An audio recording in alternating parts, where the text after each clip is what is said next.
रणवीर इलाहाबादिया पर आज supreme court में सुनवाई हुई। सुनवाई के दौरान सुप्रीम कोर्ट जो जस्टिस सूर्यकांत की बेंच सुनवाई कर रही थी इस केस को, उसने रणवीर इलाहाबादिया को राहत दी। हालांकि जो अश्लील कंटेंट था उस पर जमकर फटकार भी लगाई। जो पूर्व सीजीआई थे चंद्रचूड़, उनके बेटे अभिनव चंद्रचूड़ इस केस में अपीयर हुए, उनको भी सलाह दे दिया सुप्रीम कोर्ट ने, जस्टिस सूर्यकांत की बेंच ने। इस दौरान अश्लील कंटेंट का जिक्र किया। इससे ये भी कहा, जो सुप्रीम कोर्ट ने कहा वो मैं आपको बता देता हूँ। अश्लील कंटेंट का जिक्र करते हुए कहा कि इस तरह के कंटेंट की अनुमति नहीं दी जा सकती, समाज पर गलत प्रभाव पड़ रहा है। इसके अलावा जो सबसे खास बात थी जिसकी चर्चा सोशल मीडिया पर लगातार हो रही थी, कई यूट्यूबर्स भी कह रहे थे कि आने वाले समय पर क्या सरकार सोशल मीडिया में जो अश्लील कंटेंट प्रसारित हो रहे हैं उस पर रोक लगाएगी, क्या इसके लिए कोई नियम कानून बनाएगी। तो मैं आपको बता दूं, सुप्रीम कोर्ट ने भी आज इसका जिक्र किया और केंद्र सरकार से पूछा क्या आने वाले समय पर या इस समय केंद्र सरकार जो सोशल मीडिया पे अश्लील कंटेंट आ रहे हैं उसके लिए कुछ करने जा रही है। नोटिस भी इशू कर दिया है और क्या कुछ कहा है कोर्ट ने, ये समझाने के लिए हमारे साथ शेखर हैं। शेखर बताएंगे कि आज जो कोर्ट में हुआ, स्पेशली अश्लील कंटेंट को लेकर जो कहा सुप्रीम कोर्ट ने, वो समझाइए। देखिए, इसमें जो सुनवाई हो रही थी उसमें जस्टिस सूर्यकांत थे, जस्टिस एन कोटेश्वर सिंह, ये 2 जज थे। और इसके अलावा जो हैं कोर्ट रूम में अटॉर्नी जनरल आर वेंकटरमणी और इसके अलावा सॉलिसिटर जनरल तुषार मेहता जो है मौजूद थे। और यहीं पर रणवीर इलाहाबादिया के मामले की सुनवाई चल रही थी। सुनवाई के दौरान सबसे पहले तो इलाहाबादिया को एक तरीके से तगड़ी फटकार जो है यहाँ पर कोर्ट की तरफ से लगाई गई है। पहले सिलसिलेवार तरीके से बताते हैं कि आखिर इलाहाबादिया को कोर्ट ने क्या कुछ कहा है। उसके अलावा बताते हैं कि एक ओवरऑल एक बड़ी बात यहाँ पर कही है जिसमें सरकार के लिए नोटिस जारी किया है, निर्देश दिए हैं कि यूट्यूब पर जो अश्लील सामग्री है उसके लिए सरकार जो है वो नियम लेकर आए। तो पहले बताते हैं कि आखिर रणवीर इलाहाबादिया को लेकर जज ने क्या कहा। उन्होंने कहा कि आप फेमस हो गए हैं तो आपको कुछ भी बोलने का लाइसेंस मिल गया है क्या, ये सवाल उठाया। साथ ही उन्होंने ये भी कहा कि माता पिता के बारे में अश्लील बातें की, ये दिखाता है कि उसके दिमाग में कुछ गंदगी भरी हुई है। तो ये एक बड़ी बात थी। इसके अलावा जो है जज ने ये भी कहा कि आपने जो कहा है उससे माता पिता और बहनें सब उससे शर्मिंदा होंगी।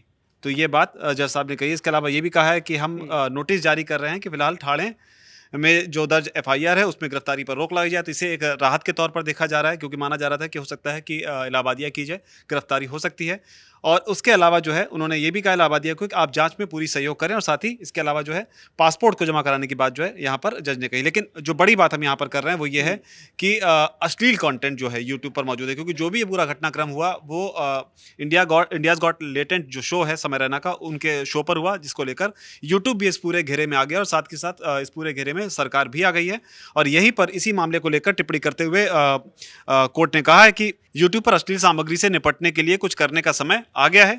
उन्होंने ये भी कहा कि इस बाबत अगर कोई सख्त कदम उठाएं या फिर नियम बनाएं तो इसके लिए केंद्र सरकार को हम नोटिस जो है वो जारी कर रहे हैं। इसके अलावा इसमें बड़ी बात ये भी है कि जो नियम नहीं बनाए गए हैं उसे लेकर कई सारे यूट्यूबर जो हैं इस ऑनलाइन प्लेटफॉर्म के का जो है मिसयूज कर रहे हैं, दुरुपयोग कर रहे हैं। और सरकार का रुख करते हुए कहा है कि अगर सरकार इसके ऊपर कोई नियम बनाती है तो इसके लिए पीठ को बहुत खुशी होगी। तो ये बड़ी बातें हैं। इसके अलावा जो है एक और बात इसमें अहम है, जहां उन्होंने ये कहा है कि जो अटॉर्नी जनरल आर वेंकटरमणी है, उसके अलावा सॉलिसिटर जनरल तुषार मेहता हैं, उनसे ये कहा है कि आप लोग अगली हियरिंग में कोर्ट में मौजूद रहें। तो कुल मिलाकर ये बड़ी बातें जो हैं इस पूरी हियरिंग में निकलकर सामने। अब माना जा रहा है कि जब सरकार से इन्होंने नियम बनाने की बात कही तो हो सकता है आने वाले दिनों में यूट्यूब पर जिस तरह का कंटेंट परोसा जा रहा है, जिस पर कहीं ना कहीं लिमिटेशन नहीं लग पा रही है, उसके लिए सरकार हो सकता है आने वाले दिनों में कुछ नियम लेकर आए और कोई सीमा जो है उसे तय करे। हालांकि कई लोग जो हैं इसमें एक तर्क जो जो रणवीर इलाहाबादिया के फेवर में बोलने वाले हैं वो ये कहते हैं कि ये फ्रीडम ऑफ स्पीच का जिक्र करते हैं। तो यहाँ पर भी कोर्ट ने साफ किया कि फ्रीडम ऑफ स्पीच का मतलब ये नहीं कि आप कुछ भी बोलते चले जाएं। हालांकि कई लोग इसमें ये भी कहते हैं कि जो कंटेंट समय रैना परोस रहे थे वो मेंबरशिप बेस्ड था। तो उस लिहाज से भी ये है कि अब सरकार से एक तरीके से नोटिस जारी किया है कि आप इस पर कोई नियम बनाएं ताकि आगे आने वाले दिनों में इस तरह के कंटेंट पर रोक लगाई जा सके और जो चीज़ें हो रही हैं उससे बचा जा सके। जी शेखर, जैसा कि शेखर ने बताया पूरे केस के बारे में, आज सुनवाई के दौरान क्या कुछ हुआ पूरा समझाया। सबसे अहम बात यही थी कि अश्लील कंटेंट जो सोशल मीडिया पे पब्लिश हो रहे हैं इसको लेकर सरकार क्या करने जा रही है ये पूछा और नोटिस इशू कर दिया है। अब केंद्र सरकार इसका जवाब सुप्रीम कोर्ट में दाखिल करेगी। जो भी जवाब दाखिल करेगी और इस केस से जुड़ी जितनी भी अपडेट्स आ रहे हैं हम आप तक लेकर आ रहे हैं। आप लोग देखते रहिए दैनिक जागरण। शुक्रिया।